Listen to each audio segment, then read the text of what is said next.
from a bullied kid in Brooklyn to one of the most iconic comedians of our time. This is the story of Chris Rock, a man who turned pain into punchlines, challenged America with his comedy, and stood tall through controversy, criticism, and global fame.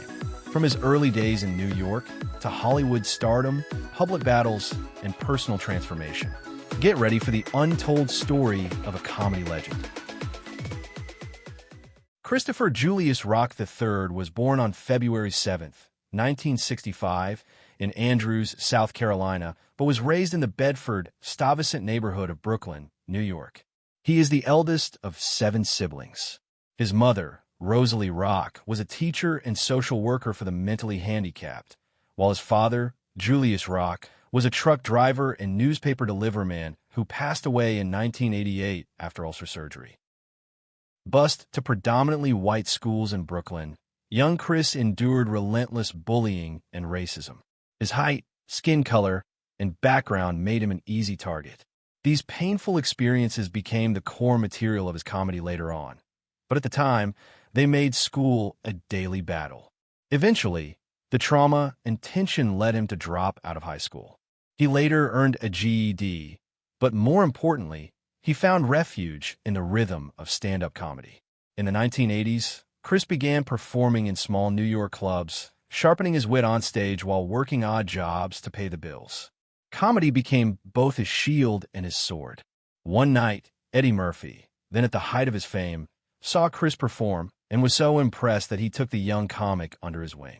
He even gave Chris his first film role in Beverly Hills Cop 2, 1987. A small part that marked a major turning point. By 1990, Chris had joined the cast of Saturday Night Live, becoming part of the now legendary early 90s crew that included Adam Sandler, Chris Farley, and David Spade. Though his time on SNL was brief, it gave him national visibility and set the stage for what would come next. The real breakthrough came with his 1996 HBO special, Bring the Pain.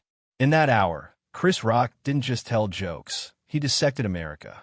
With razor-sharp insight and explosive delivery, he tackled race, relationships, politics, and hypocrisy with a boldness that left audiences stunned and laughing. The special earned him 2 Emmy Awards and a permanent place in the pantheon of great comedians. He followed it with Bigger and Blacker, 1999, and Never Scared, 2004, each one a masterclass in social commentary disguised as stand-up. Chris Rock wasn't just funny, he was necessary. He said what others were afraid to say and made people laugh as they confronted uncomfortable truths. His film career grew alongside his comedy. He starred in movies like New Jack City, 1991, Down to Earth, 2001, Head of State, 2003, and The Longest Yard, 2005. He also lent his voice to Marty the Zebra in the hit animated franchise Madagascar.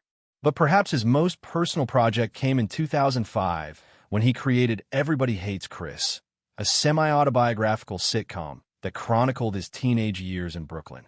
The show was heartfelt, funny, and relatable, and it introduced a new generation to Rock's story. While his professional life soared, his personal life was more complex. In 1996, Chris married Malik Compton, a philanthropist and founder of the nonprofit Styleworks. Together, they had 2 daughters.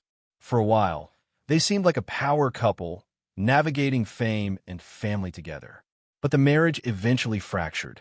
In 2016, after 20 years, the couple divorced. Chris was open about the reasons. In interviews, and even in his comedy, he admitted to infidelity, struggling with a pornography addiction, and taking his wife for granted. He didn't pretend to be the victim. Instead, he used the experience to grow, undergo therapy, and look inward, something he said he hadn't truly done before. Chris Rock kept evolving. In 2018, he released a more introspective comedy special called Tambourine, where he opened up about his divorce, parenting, and regrets. He took on dramatic roles, including in the soft franchise Reboot Spiral, 2021, and the critically acclaimed 4th season of Fargo. In 2020, he revealed a new, surprising challenge.